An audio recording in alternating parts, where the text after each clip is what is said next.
Hello, my friend. If you're a man over 70 and you've heard about Moringa, or maybe you're already taking it, then I need you to stay with me for the next few minutes. What I'm about to share could make the difference between getting real benefits from this powerful plant and potentially wasting your money, or worse, putting your health at risk. I'm going to walk you through three critical mistakes that I see men in your age group making with Moringa every single day, and I'm going to show you exactly how to avoid them. Now, before we dive in, I want to ask you something. Have you ever started taking a supplement with high hopes only to feel disappointed or confused about whether it's actually working? If that sounds familiar, go ahead and type yes in the comments below. I read every single one, and your experiences help me create content that truly serves you. Let me start by saying this. Moringa is remarkable. It's packed with vitamins, minerals, antioxidants, and anti-inflammatory compounds that can genuinely support your health as you age. But here's the truth that nobody talks about enough. Taking Moringa the wrong way, at the wrong time, or in the wrong amounts can lead to problems. And for men over 70, these mistakes can be more than just inconvenient. They can interfere with medications you're taking, cause uncomfortable side effects, or prevent you from getting the benefits you're looking for in the first place. So let's talk about mistake number one, and this is huge. Taking too much Moringa too soon. I understand the excitement. You hear about all these amazing benefits, better energy, reduced inflammation, improved blood sugar control, and you think, well, if a little is good, more must be better, right? Wrong. Your body at 70 needs a different approach than someone in their 30s or 40s. Your digestive system, your liver, your kidneys, they're all working a bit differently now, and that's perfectly normal. When you take too much Moringa right from the start, especially if you're not used to it, you can experience digestive upset. I'm talking about stomach cramping, diarrhea, nausea. These aren't signs that Moringa is bad for you. They're signs that you're overwhelming your system. Moringa is high in fiber and contains compounds that stimulate digestion. For someone with a sensitive digestive system or someone taking medications that already affect the gut, jumping in with a full dose can be a shock to the system. Here's what I recommend instead. Start low and go slow. If the recommended dose on your Moringa supplement is 1 teaspoon or 2 capsules, start with just a quarter teaspoon or 1 capsule.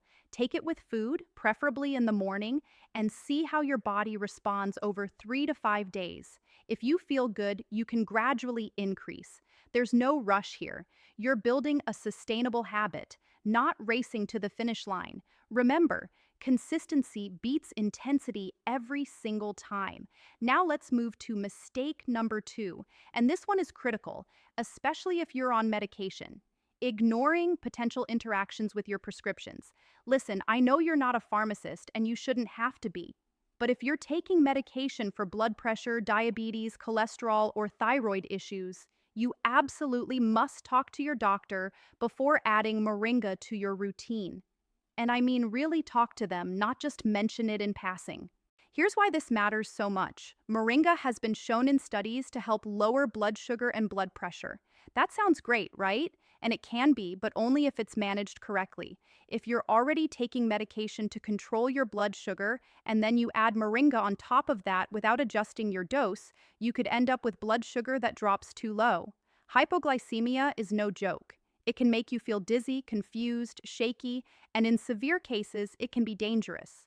The same goes for blood pressure. If you're on medication to keep your blood pressure in a healthy range, and Moringa lowers it even further, you might experience lightheadedness, fatigue, or even fainting.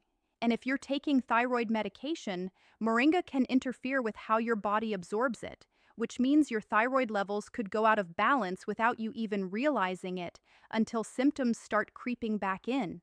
I'm not telling you this to scare you away from Moringa. I'm telling you this because I want you to use it safely and effectively. The solution is simple. Before you start taking Moringa, schedule a conversation with your doctor. Bring the product with you. Show them the label.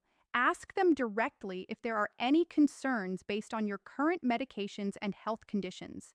If they give you the green light, ask if they'd be willing to monitor your blood sugar, blood pressure, or thyroid levels in the weeks after you start, just to make sure everything stays balanced.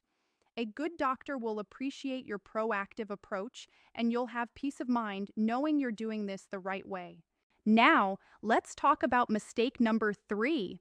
And honestly, this might be the most common one I see.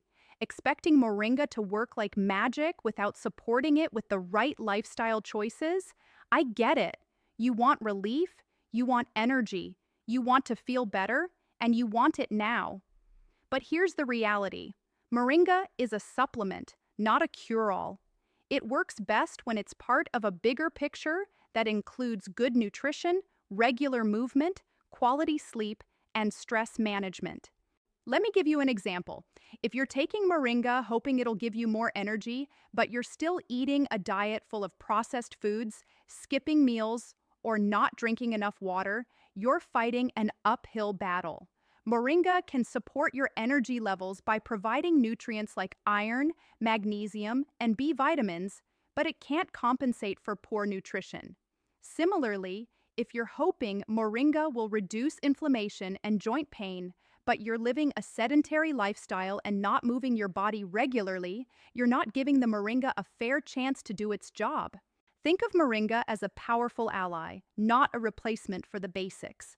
When you combine it with a balanced diet, even just adding more vegetables, lean proteins, and whole grains, when you move your body regularly, even if it's just a daily walk around the block, when you prioritize sleep and manage stress, that's when you'll start to see the real benefits.